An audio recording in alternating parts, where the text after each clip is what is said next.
Let's discuss Power Query Editor in detail. So the dataset I have, let me show it to you first. It's the same food storage dataset that we used for one of the examples in the previous tutorial. Now this dataset has a few additional products. I think we've added water filter, a few tapes, flashlights, and a few things that we need around the home.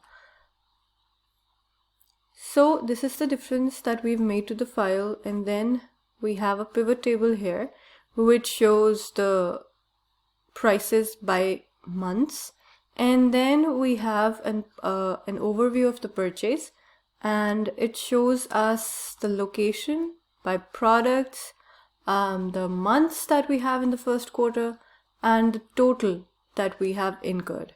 So this is the difference that we've made to the file that we used earlier. Now let's jump on to Power BI, and this is the file I have. Now I need to get the data. I'll click on it, Excel workbook, and I need to select the one I need. So I've selected the file, and it will take a couple of minutes to load into the system of Power BI. And here you go. The navigator dialog box has opened, and you can see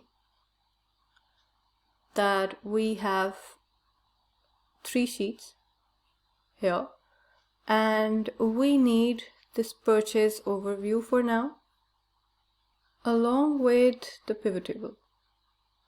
So here you can preview the sheet that we are selecting here, and we have the option to load or transform. This time I will click on transform data, and it will open the Power Query Editor, which is meant to clean the data for data wrangling and to eliminate all the problems and shortcomings that are present in the data. Let's have a look at the interface first of this Power Query Editor. You can see that we have a bundle of options here at the top. If you want to transform the data, you have to click on this tab, and you can see that we have the data type detection. You can replace the values, you can unpivot columns, you can split them, you can change the formatting, you can extract a piece of data, apply statistics, and even run Python or R scripts. Going back to the home tab, you can see that the source settings can be changed. You can manage the parameters, you can delete the columns, you can keep different rows and delete a few if you want. So this is the functionality that is available in Power Query Editor. What we can do is we can change the names here. Let me make a change that we can delete later on. Let's say we have 2024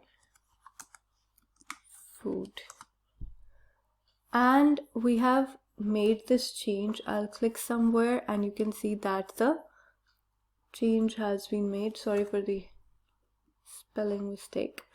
Now the changes, the point that I want to pose here is that all the steps that you change, all the steps that you take are mentioned in this panel of applied steps. So what I did, I changed the type or the title.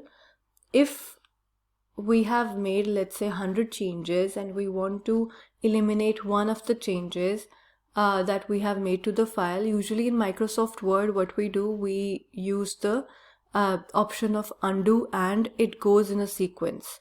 Here you have the flexibility of selecting what you want to undo and what you want to keep. So if I just cross this here, what will happen?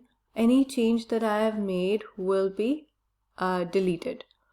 So let's make a change here, and then I'll show you. Let's see, I want to delete this column labels column. I will remove it. It's deleted.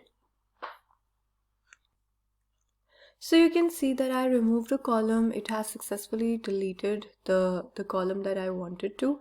But now I think that I want to revert this decision. So what I can do, I can just simply click on this and the column has been restored. So there are plenty of times that you want to play around and try different things with the data, and then you realize that out of 5 things that you've done, out of 5 activities that you've performed, 2 were not really good for data cleaning. So you can directly remove the things that you want from here, from this panel. Let's hop on to purchase overview table. And here you can see that there are a few null values in the first top 2 rows. What we can do is we can select this one, and so the first thing I'm going to do is to click on the first row and find this tab, remove rows, remove top rows, and it asks how many rows I want to remove. I will say 2 and OK.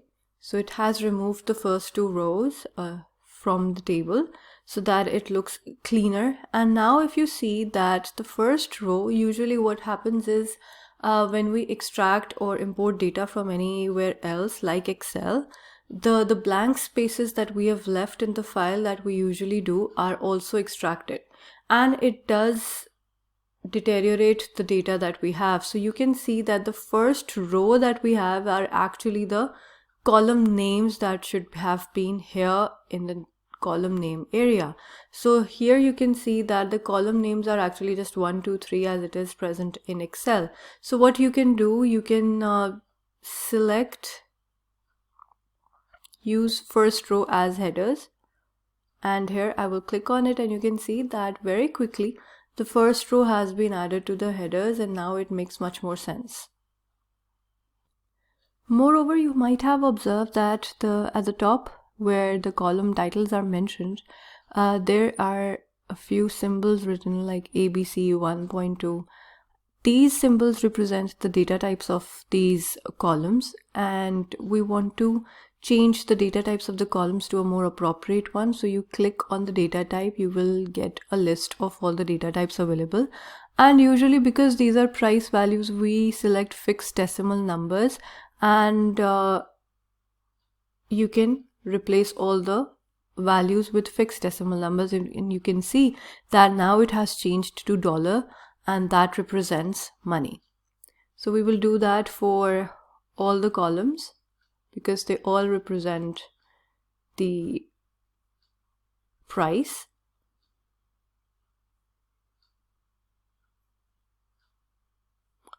And there you go. So I'll change the grand total to fixed decimal number, and voila, we're done. Now if you look at the data, there are a few null values here, and against them there are the totals of Costco, Target, which are not really important for the data that we want to project and visualize. So what we can do, we can go here, click on the drop down menu and remove empty. It will remove the null values right away. There's another way to do that. Let's just go back. I removed that step when I removed the null values. What we can do, we can come here on the products and we can apply text filters, and does not contain, yes. So does not contain, and I want to say that remove all the rows which have total in their words, and okay. So all the rows which had total, the word total in their rows, have been deleted. The next thing we are doing is to see if these date columns do make sense. One, we want to remove this grand total.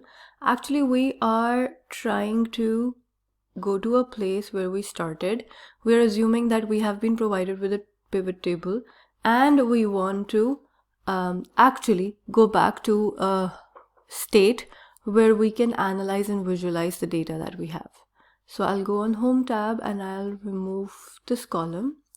Then I want to select all these. You can do that with Shift, and we want to unpivot. Let's go to Transform tab and unpivot these columns. Where can I find the unpivot? Here. So we have unpivoted the columns, and you can see that now we have location, products, attribute, which is actually the wrong name. Now we want to change the title of this, and we can say the date or of purchase.